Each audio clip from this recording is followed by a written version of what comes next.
What is actually happening in our current education system is that we are prioritizing conformity and compliance and competition over creativity and innovation. That is the major flaw in our current education system. Welcome to Vivienne's channel, a place where we learn and grow together. If you are new to the channel, make sure you click on the subscribe button so that you get notification for our new videos coming up next. So this is episode number 28 of the 100 Successful Women, a conversation to inspire. As usual, on this series, I invite some of the very successful women to join us in our conversation to share with us their stories, tips, and insights on their journey to become a better version of themselves. In today's episode, I am beyond grateful to have another successful woman, someone who is very respected in the educational field, to share with us her success stories.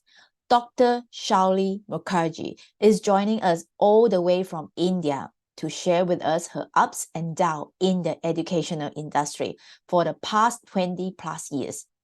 So Dr. Shauli is the director of School of Education of Adamas University in India. She is on a mission to promote child-centric and activity-oriented education. So throughout her career, she has been a recipient of numerous awards, and that's included these are some of them, but not all of them. National Quality Excellence Award, Gem of India Awards, India's top 50 women's leaders in the education industry, top 20 revolutionary education leaders by the Academic Council of ULEX. She is associated with premier educational organizations across India as well as globally in senior advisory capacities.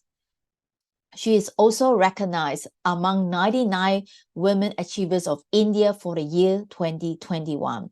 So she was also listed among the top 50 most courageous women in business, leadership, and entertainment in 2022. I was blown away by all her experiences and all her awards. She is a professor, she is an educator, thought leader, an inspirational speaker, but most importantly, she is a very down-to-earth human being. Her influence definitely extends far beyond her classroom. I'm so grateful to have known Dr. Shauli and had this conversation with her. So without further ado, let's dive into the conversation with Dr. Shauli coming up next.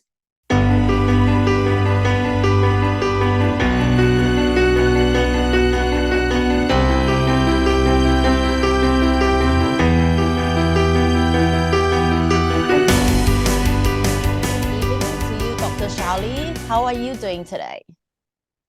Yeah, it's good evening. Right, it's good evening here as well because it's 3 p.m. in India. Oh, I'm doing great. Thank you so much. And what about you? Yeah, I'm doing great. I'm so grateful to have you here, to be really honest. And yeah, I know that you must be very busy. And thank you so much for taking your time out to be here with us. It's absolutely a pleasure. Thank you. Thank you. So, Dr. Shauli, I read about your profile, and when I researched about you, I was actually blown away by your qualification and experience. I know that you have different experience and you got different awards as well. So my first question to you, Dr. Shauli, who is really Dr. Shauli Mukherjee, despite all your experience, all your qualification? That's a beautiful question to start off with, I must say, because when you started off saying that, Dr. Mukherjee, you have these accolades, you have these qualifications, well, even, I am a very, very strong believer in the fact that all your attributes, all your external attributes, your accolades, your awards, your qualifications, your positions, titles, designations, They're all your add-ons. But the most important thing is, who are you as a person, and whether you are connected with the real person that you are. That's So right. that's a wonderful question, I must say. So, well, to answer your question in a very, very honest way, I'm a person who is, deeply spiritually inclined. And I believe that the best definition for me would be, I'm the child of God. Mm, And I believe that I'm here for a purpose. The very fact that we all do exist on the face of this planet Earth is a very big testimony to the fact that we all do matter. Problem is, sometimes we forget that. And we start doing a lot of things in autopilot mode. That That's is so when true. we get disconnected from our core self, our original self. But in reality, I believe that we all are actually spiritual beings That's so true. having a human experience rather than being a human being with a spiritual experience. So Wow. this is a kind of a belief which is very, very close to my heart. Mm, And I believe that I am one. wow. That's such a beautiful sharing that you just shared there, Dr. Shauli. Yes, like you say, people tend to be on autopilot and they didn't even really take some time to think of this question. And I really love that we are spiritual being. And yes, so true that we come to this earth to experience, and the body that we are in now is just like temporarily, but our spirits is there all the time.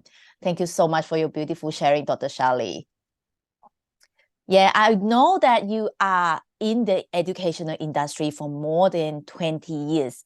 And I really like that when you share with me, your passion is to be child-centric and activities-based educational. So this is something that probably what the educational sector is striving for at this time. So what got you into educational industry? Well, from a very young age, when I even didn't understand, the dynamics of the education sector, even from that time, I had an aspiration to become a teacher, that I would be a teacher, I would be an educator. But yes, a lot of, I've seen a lot of children, they have the same kind of aspiration, and they're the ones who, they have their dolls and everything in front of them and they start teaching them, right? So it was right from that age when I actually wanted to become a teacher, just like many other children, not really understanding what this profession entails. But yes, as time passed by, when I actually understood what it is actually to become an educator, that it is such a huge, huge responsibility. And definitely a lot of power associated with that, because no matter whatever has changed around us, it's still in the hands of the educators that the entire future of our nation, in fact, the future of the world, is there. So you are there not responsible for those 30 kids in your classroom, but you are actually responsible for a whole lot more. Of course. Because you never really know that through those 30 kids, you are actually influencing 30 families. And 30 more extended families. Wow. And maybe whatnot. So as an educator, we hardly understand where our influence starts and where it ends, or whether it at all ends or not. So this is a position of, I think, being in this sector for the last 23 years, I feel that it's a very responsible position, very, very responsible position. Because each and every action that you undertake, each and every word that you speak in front of your, learners, they can either create a very big narrative, a very positive narrative in front of them, or it can be otherwise as well. So we do have that power. And Wow. hence, it's essential for us to exercise that power in a very, very responsible manner.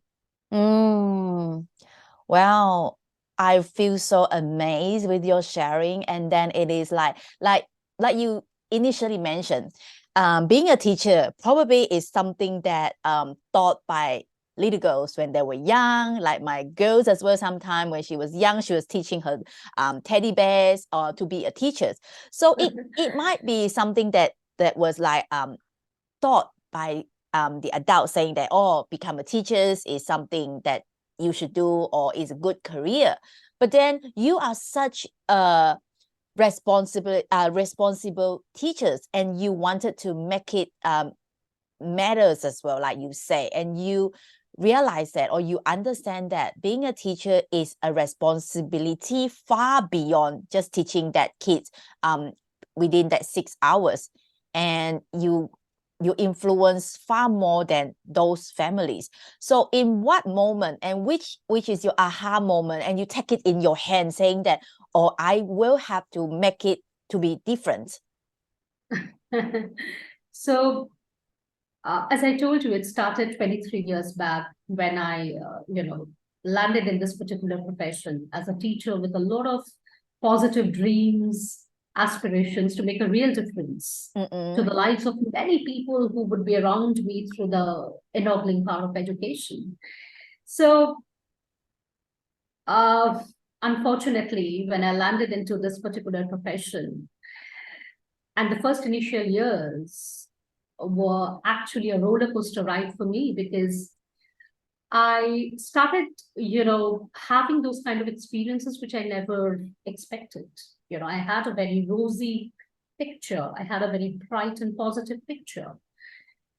But the reality which stared on my face was just the reverse. And I started noticing and I started observing very sharply from that time onwards that what goes on in the name of education was perhaps not education in the real sense of the term. It was merely a byproduct of the industrial revolution, of the factory model of education, something that I say about treating the children as the finished product of a particular educational regime, after which they would all come out of the institutions showcasing their certificates and their degrees. Well, that's the end of the formal education. That's not what real education is all about. You cannot put all the children in one particular setup and teach them in the same manner, the same thing, and preferably on the same day, because when you do that, what you tend to forget is that each and every child is a unique human being, born with a unique blueprint. Their needs are different, their learning needs, their learning demands are different. They're here to make a very, very different kind of a blueprint. That's right. In the world, right?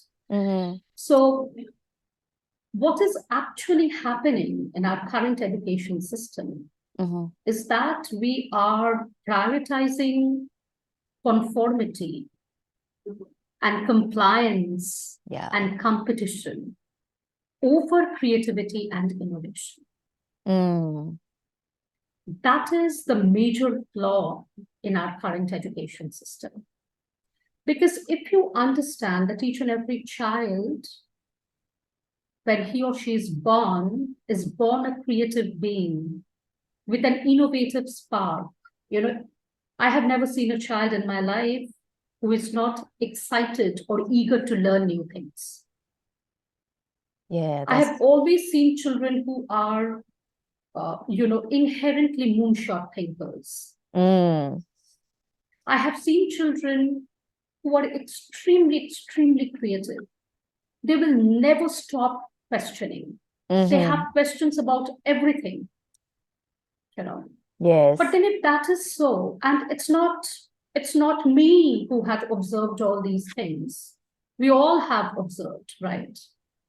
Yes. But if this is the thing, please tell me what happens when these children grow up. When they become adolescents, suddenly they become passive recipients. They start following. Yes. They start conforming. They start complying. They have forgotten the art of questioning. The curiosity. Curiosity is something which is just not there. Yeah, so true. It is like curiosity is like the thing that even us adults lose along the way when we're growing up. I really think that it's like you say, the child, they have all this curiosity, they explore, and like you say, it's the society that's imposed the restriction on them. And yes, that's so true. So if that is so, then we must be thinking, as educators and even as parents, that something must have gone amiss. It's the same child who has grown up now, but has forgotten the art of, being curious and questioning each and everything. So must be we have done a major and massive damage to these children. Wow. And what else, other than this education system, which can cause this massive and huge damage? So that was what kept me, thinking about it, that what goes on in the name of education was perhaps a very, very big disservice that we're actually doing to them. So we are teaching contents. We are teaching them history. We are teaching them geography. We are teaching them everything that is external to them. Right? That's true. Are we teaching them the most essential thing, the very first question that you asked me today, that who are you, Dr. Mukherjee? Are we teaching them to ask this question? Wow. They know all the historical facts, they know all the geographical facts, they know mathematics, they know physics, chemistry, statistics, everything. But do they know who they are? Wow. Have we taught them the art of delving deep within themselves and connecting to their core and asking these valuable questions? So if you have not done that, well, that's not education. And perhaps that is one of the major reasons as to why you see so much of negativity around us, so much of teen suicides,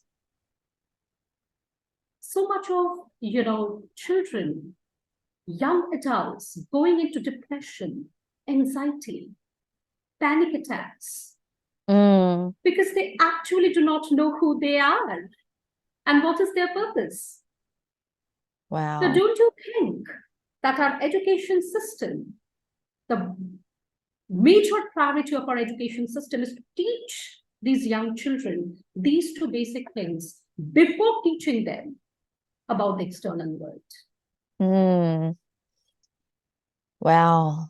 That's a bit sad to hear that, right, Dr. Shauli? To know that this is the facts, and being in this so-called educational system, which is something that is still happening now. So for you to be on your movement, to create this awareness, it must be quite challenging for you as well. Is that right? It is, because unfortunately, in the sector of education, whenever you try to think about something positive, progressive, futuristic, it is definitely challenging. It's definitely challenging because of the mindsets of the people. Because I always believe that if you would like to bring about any kind of transformation or any kind of change around you, the first change that you need to see is here. How you are looking at that particular thing, right? And education sector is full of people, is full of stakeholders.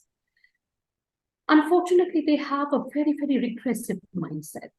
Mm-hmm.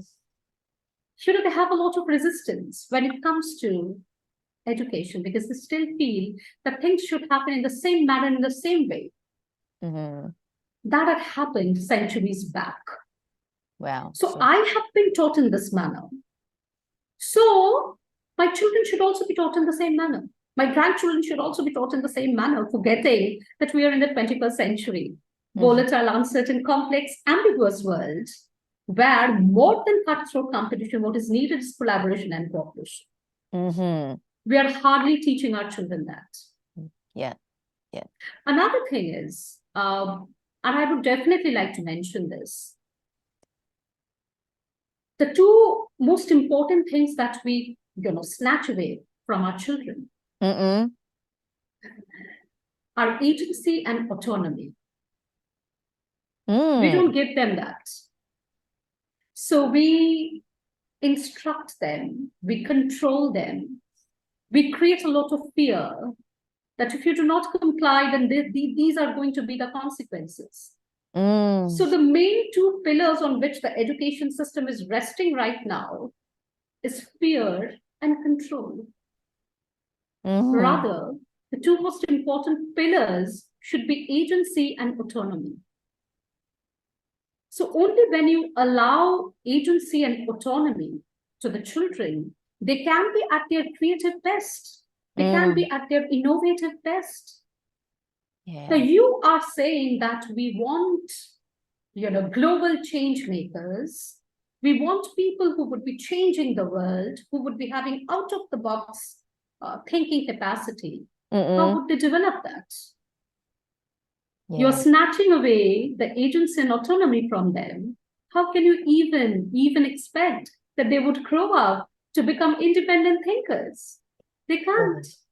That's so true. It's going to be a lot of like you say innovation and a lot of awareness to come to that stage, and for you to create that awareness, especially like you say, at the moment the educational system is still in the system that you mentioned, especially in your country, probably that will be a lot of control. I think in a lot of countries as well. The same for my background as well, because I'm from Malaysia, and that's the educational system. I think it's a lot of system which is so-called, that's what happened in the school. So for you to make these changes, for you to create this awareness, how do you currently create that awareness? So I think I had taken the very first step in the year 2015 when I had set up the first STEM school in West Bengal, India, with a very, very different kind of an ideology. That the children should be happy when they come to school. No child should be making excuses for not going to school. The school should be a fun place, where they can have a lot of fun and they can learn. Because real learning, meaningful learning, productive learning only happens when you are free from here, when you're not stressed out, when you're not pressurized, when you're not always, controlled and told what is it that you have to do. When you can think for yourself, that's when you start making those connections. And only because of those neural connections, meaningful and productive learning happens. And then the child is able to connect whatever he's learning in the classroom with whatever is happening in the real world. That's experiential learning, right? Yes. But that can never happen in a kind of an ambience and atmosphere which is, stress-inducing, which is fear-inducing, which is control-based. Yes. So true. So now you see the kind of exams, the examination patterns to which we all have been subjected to, right? Yes. They were all like standardized tests, Yes. right? So That's standardized tests means the expectations were that the answers would all be, uniform. standards.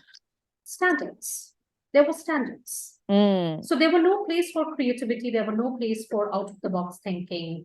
There were no place for critical thinking, reasoning, and all those things. So these are right now, we all know as adults, as responsible adults, that these are the 21st century skill sets. Yeah. Critical thinking, decision-making skills, reasoning, collaboration, communication, creativity. These are all 21st century skills. Yes. The soft skills. Right. So if your education system relies heavily on standardized tests, conformity, control, competition, compliance. So where is the space for creating all those skill sets? Yes, that's so true. It sounds like a paradise for the kids to go to school then, because I remember for myself when I was younger, I was like, I went to kindergarten, I was crying, and I remember because I have to write Chinese words. The Chinese word got so many strokes, and then I was literally crying. And it made all my exercise book wet because I was crying when I was doing the writing. I remember so vividly. And the school that you mentioned, the educational system that you mentioned, it sounds like a paradise for all the kids, I think. So I always believe, the stress, I was talking to you about stress. So stress is never, caused by the content that you have to study. It's always created by the method in which you decide to deliver that content. So if you can make that method fun, yes, if you can make it activity oriented, if you can make it aligned to the learner's interest and passion, it will never be stress inducing. Yes, so true. Right? Yes, and I truly believe that once we know the purpose or what's the reason why we study or to make it fun, we then know that the kids or a child will know that the motivation behind the learning as well. Absolutely. And also when you speak about motivation, for both the teacher as well as for the learners, it has to be intrinsic motivation, not extrinsic motivation. Not that if you score 10 out of 10, this is what I'm going to give you. This is not the motivation, because if this is the kind of motivation that you're alluring your children into, this is not going to stay for long. This is not going to persist for long. But if you're able to create a kind of a situation where the child is intrinsically motivated to learn, well, that is going to persist. That is going to change him or her into a lifelong learner. Yeah. Yes, that's true. Yeah, I love that lifelong learner.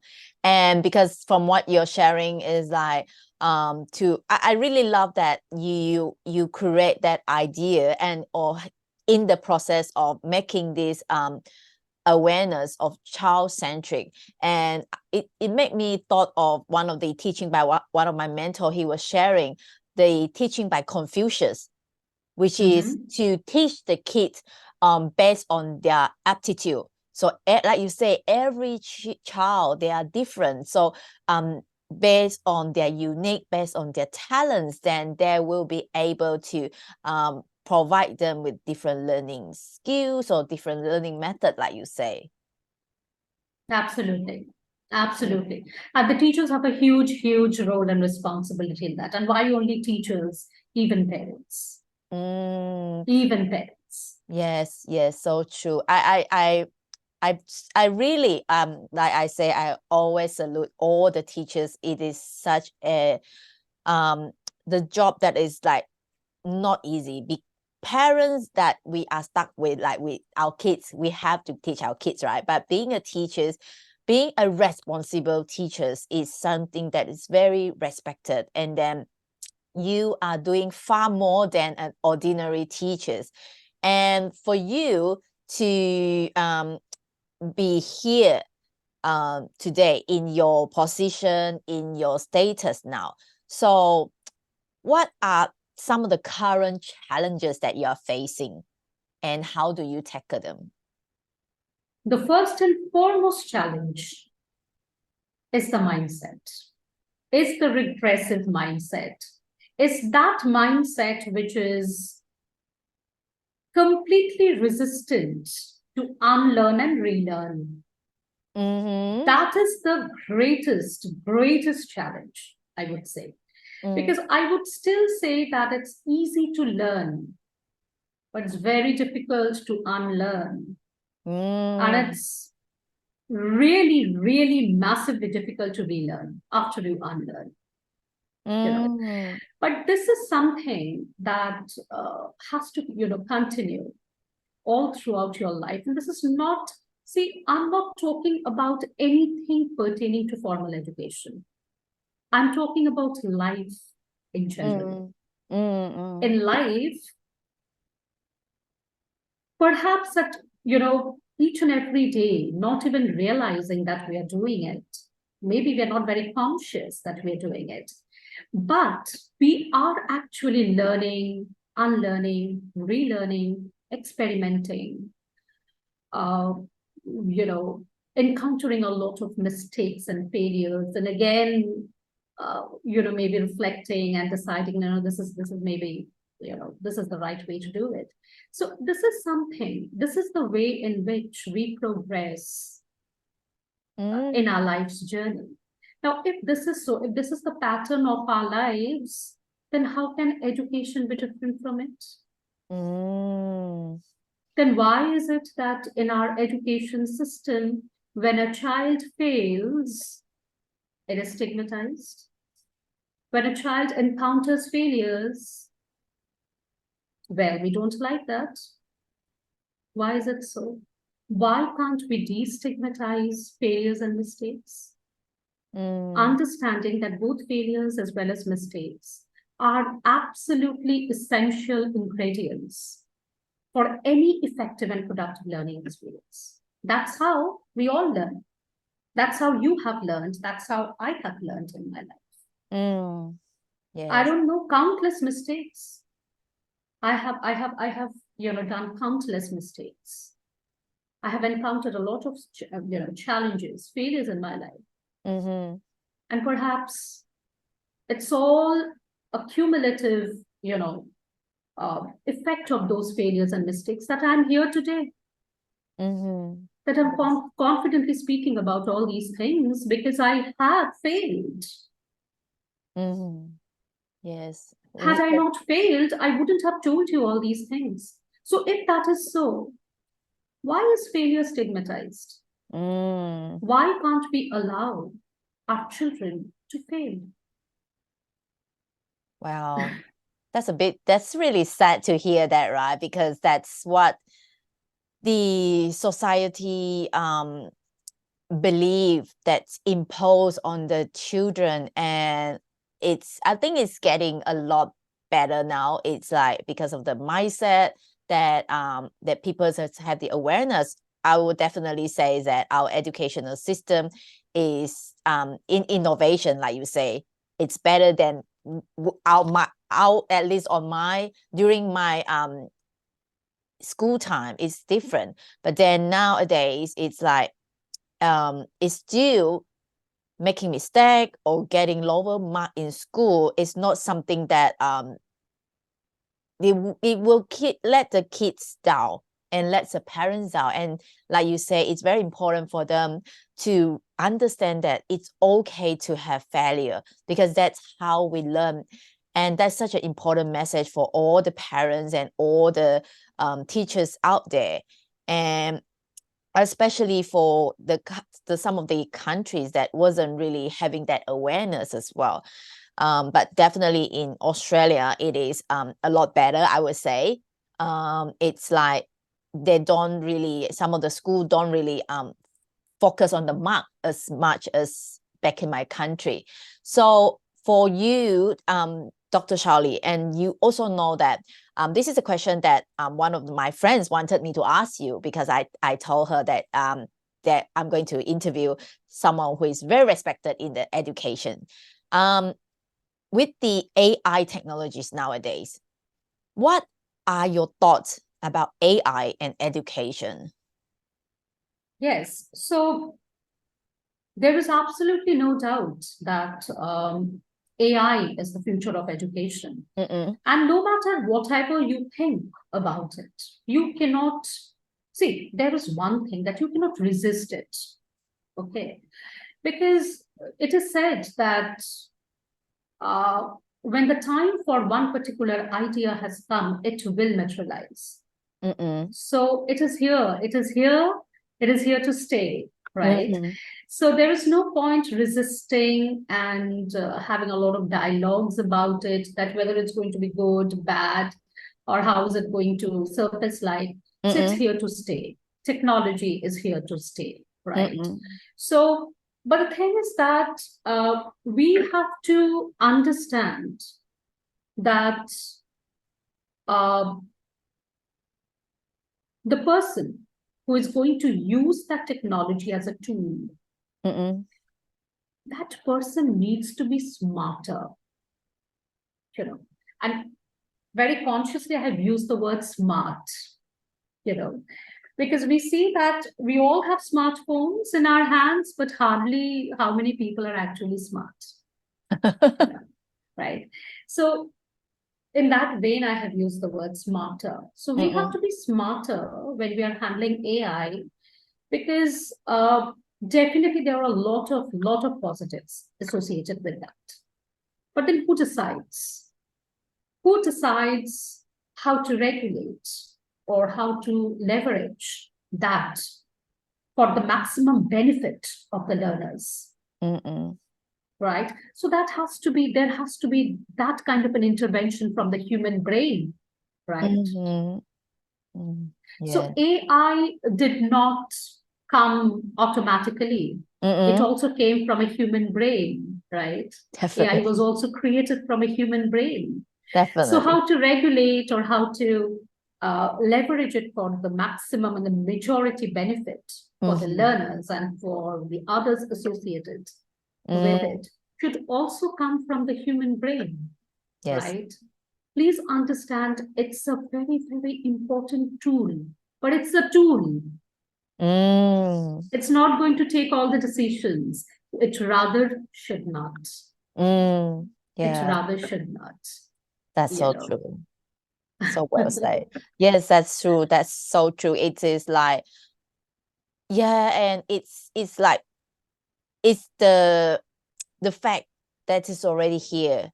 And it's so true that instead of treating it as in the fear mindset, we use it as a tools that is going to leverage, that you can leverage to do better and be smart about it.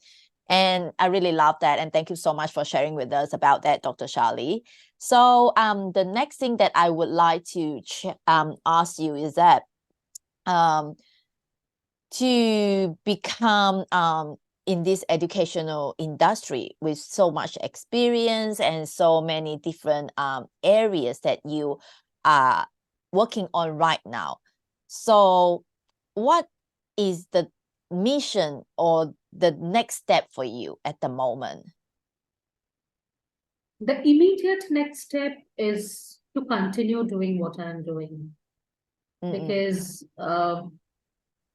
what I have started is not a kind of a project, it's a mission. So had it been a project, there would have been an expiry date. There would have been a start date and an end date associated with it, but it's not a project that I'm working on. I'm geared towards a mission. So my immediate next step is to continue the mission with the same passion, drive, energy, and dedication. That's my immediate next step, I can tell you. And then maybe after that, I'll take on what life gives me. I mean, we cannot predict everything. Life is unpredictable. So let's see what happens. But as of now, I can tell you that cosmetic changes, minor tweaks, repairs here and there, they're not going to serve the sector of education. So it's not few changes that have to be brought in, no. Because since many years, everybody has been talking about changes, transformation in the education sector. This is not good. This needs to change. But I don't say like that, you know. I only say that nothing short of a revolution will work for our current education sector. Has to be a complete overhaul. So no minor tweaks and changes. Huge transformation. Yes, that's so true. It's something that you did say that it's require a lot of work because it's huge and that's a lot of transformation that needed. So apparently it is not something that is easy, and it's like you say, you have that roller coaster, and that roller coaster is continuing. From what you just say, it's a lot of work to do. So what is your motivation then to keep you going, Dr. Shauli? It's my ikigai, I would say. I'm an ardent believer in the concept of ikigai. So living with purpose. And this is also something which I keep on sharing with my students. I've always done that, you know, that it's very easy. It's very simple. Ask yourself the easiest question. And do not stop unless you get a satisfactory answer to this. And the question is, why? Why are you doing what you are doing? That's a very simple question. Why? The day you are able to give a satisfactory response to this question, why, is the day when you have actually arrived at the purpose of your life. You can only answer if your purpose is clear, if your intention is clear. And trust me, this is from my own experience, I'm telling you. The day you get your purpose, the day you know that this is the purpose of my life, there is nothing and there is no one who can actually stop you from achieving that goal in your life. There may be challenges, there may be obstacles, there may be a lot of stumbling blocks, but each and every challenge, each and every obstacle in your life will come as a huge opportunity for you to reflect deep within yourself. And it will actually take you near your purpose. Because every time you face a difficulty, and this has happened in my life, every time there's a difficulty, there are two ways about it. One, you start doubting yourself. And the easiest reaction is to go into the default gear of the lack and the scarcity mentality. So maybe I was not made for this. Maybe I'm not good enough. Maybe I'm not made for this. That is the first default gear to which we, shift towards. And the second option is, every time you face a difficulty, that gives you an opportunity to reaffirm your purpose with a lot of more vigor and strength. Wow. So true. It's up to you. I mean, if the challenges in your life are making you better or bitter. I love that. I love that. It's actually rhyme. So whether you're a victor or you're a victim of the circumstances. So that key is in your hand. Yes. Nobody else is holding that key.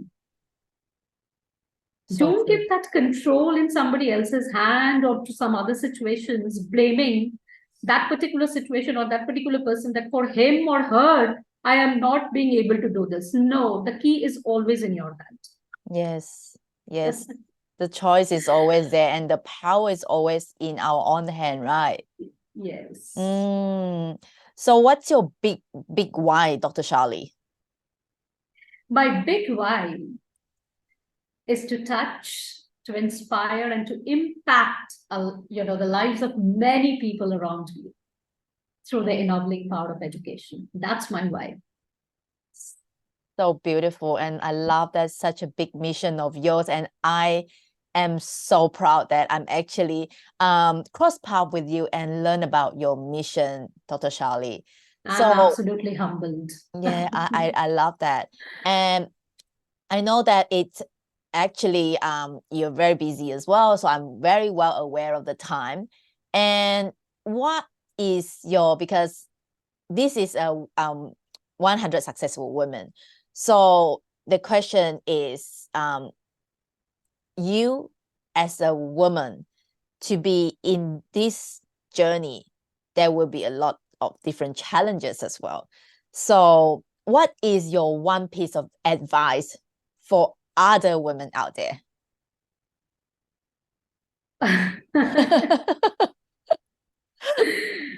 Well, I won't advise anybody, but I can only tell you because see, everybody's journey is, unique and different.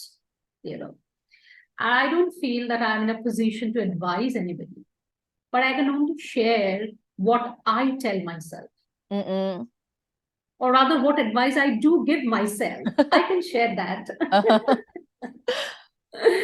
So, the single most advice is that never ever doubt yourself. If you have embarked on a journey, if you have embarked on a mission, be prepared to get a lot of backlashes. That comes with the package. But whatever you're going through right now is actually preparing you for the thing that you have asked for. Please remember that. So everything is actually preparing you for that. So never ever doubt yourself and never let the voice in your head, but this is the most important voice, the voice in our head, and for women. So never let that particular voice in your head, which is so powerful and so strong, never let that voice say to yourself that you're not good enough, you cannot make it. No.